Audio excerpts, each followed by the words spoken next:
नमस्कार। आज हम जिस विषय पर बात करने वाले हैं वो है गलतफहमी या शक।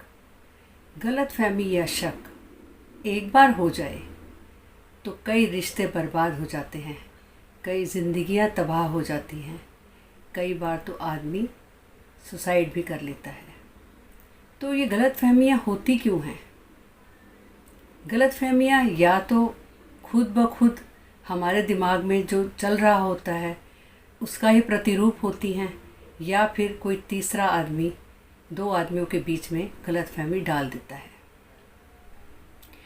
अब ये गलतफहमी बहन बहन में भी हो सकती है, भाई भाई में हो सकती है, भाई बहन में हो सकती है, माँ बाप, माँ बेटा, पति पत्नी, सास बहू, ननद भाभी, सबको हो सकती है। तो अब समस्या ये आती है कि ये गलतफहमियां दूर कैसे की जाएं। अब देखिए, कोई भी नई बहू घर में प्रवेश करती है तो सास को ये गलतफहमी हो जाती है कि हमारा बेटा हमसे छिन गया। सब जानते हैं ये गलत है। आपका बेटा छीना नहीं, आपको एक प्यारी सी बेटी भी और मिल गई। बस फ़र्क इतना है कि जो पौधा अपनी जड़ से उखड़कर आपके पास आया है उसको आप सही ढंग से लगाएं, प्यार से सींचें, उस पर ज़्यादा ध्यान देना पड़ेगा, क्योंकि वो पौधा जड़ से उखड़कर आपके पास आया है। आप तो जहाँ हैं वहाँ हैं, आपका जो स्थान है वो है।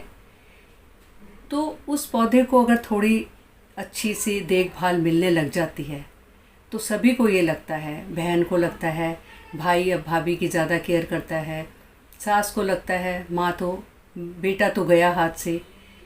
तो ये गलतफहमी ही तो है, जबकि बेटे के मन में जो स्थान माँ का है वो वहाँ का ही रहता है, बहन का है वो बहन का ही रहता है।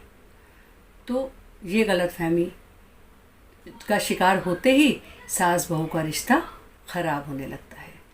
सास की नज़र में बहू जो है वो बेटे को छीन रही है, बेटे की नज़र में माँ बहू से अच्छा व्यवहार नहीं कर रही है। तो गलतफहमियाँ बढ़ते बढ़ते, दरार पड़ते पड़ते वो लोग अलग होने की कगार पर आ जाते हैं। ये हुई गलतफहमी।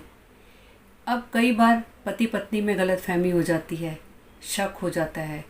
आधी रात को फ़ोन की घंटी बजी नहीं, पत्नी का अगर फ़ोन है तो पति के कान खड़े हो गए, अगर पति का फ़ोन है तो पत्नी के कान खड़े हो गए। अरे भाई, लाइफ है, लाइफ में पति पत्नी का स्थान तो कोई नहीं ले सकता, लेकिन जो उसके दोस्त हैं, मित्र हैं, बहन हैं, भाई हैं, उनका भी तो थोड़ा सा स्थान ज़िंदगी में होता है।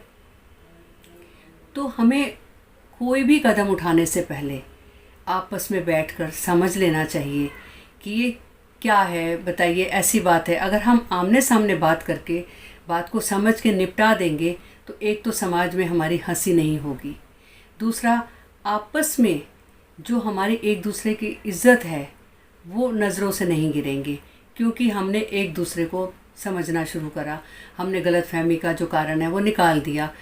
अब एक बार की बात देखिए, एक पति पत्नी और एक बेटी आराम से रह रहे थे। बेटी कॉलेज में पढ़ती थी और पति काम करते थे, पत्नी गृहिणी थी। एक बार शाम को जैसे ही पति लौटकर आया, उसने देखा कि एक सरदार उसकी पत्नी के गले लगा हुआ है।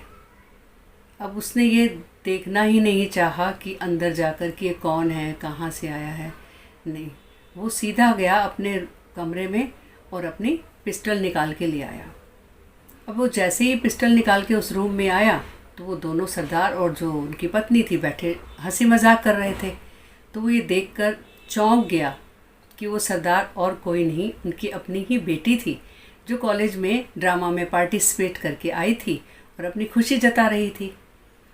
और झट से उसने पूछा, पापा मैं इस मेकओवर में कैसे लग रहा हूँ? तो वो भी झेप से गए। तो बोली, पापा ये पिस्टल? बोले, कुछ नहीं बेटा, मैं ज़रा साफ़ करने लगा था। तो आप खुद सोचिए, अगर उसकी जगह वो रूम छोड़कर जा चुकी होती उनकी बेटी, तो क्या उनके पति ये मानते कि उनकी बेटी थी? और या मनाते मनाते टाइम भी लग सकता था, समाज में हंसी उड़ती सो अलग।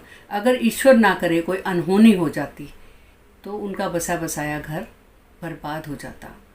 और वैसे भी दोस्तों, हम जिन पर शक करते हैं वो हमारे अपने ही तो होते हैं। तो हमारे अपनों की बात अगर हम तीसरे से सुनते हैं और उस पर यकीन कर लेते हैं तो फिर ये क्या प्यार हुआ, क्या अपनापन हुआ। उससे तो बेहतर है अगर आपको कोई अपना किसी अपने के बारे में कुछ भी गलतफहमी डालता है तो आपका फ़र्ज़ बनता है कि पहले आप उस शख्स को सामने बिठाकर सारी बात पूछें, ना कि अपने मन में रख कर सामने वाले को पता ही ना हो कि आपके मन में क्या चल रहा है, आप रिश्तों में दरार डाल दें और रिश्ता टूटने की कगार पर आ जाए जिसका कोई इलाज ना हो। तो अपने बहुत कीमती हैं। मैं आपसे गुजारिश करती हूँ कि कभी भी शक या गलतफहमी को पनपने मत दें, उसको इतना बड़ा मत होने दें कि वो फिर काबू से बाहर हो जाए। ऐसे कई किस्से हैं जिनको सुनाते सुनाते तो बहुत टाइम हो जाएगा, लेकिन मैं इतना ही कहना चाहूँगी कि दोस्तों, अपनों को अपने से अलग मत होने दें। शक दोस्ती का दुश्मन है, इसे बीच में मत आने दें। रिश्ते मत बिगाड़ें, शक को अपने मन में जगह मत दें। आराम से बैठकर अपने शक को सामने ज़ाहिर करें, मन में मत रखें। हो सकता है सामने वाला अपनी दलील दे और आपको लगे कि हाँ मैं ही गलत था। तो मैं आप सबसे गुजारिश करती हूँ कि सोचिएगा ज़रूर। बाकी आप समझदार हैं। नमस्कार।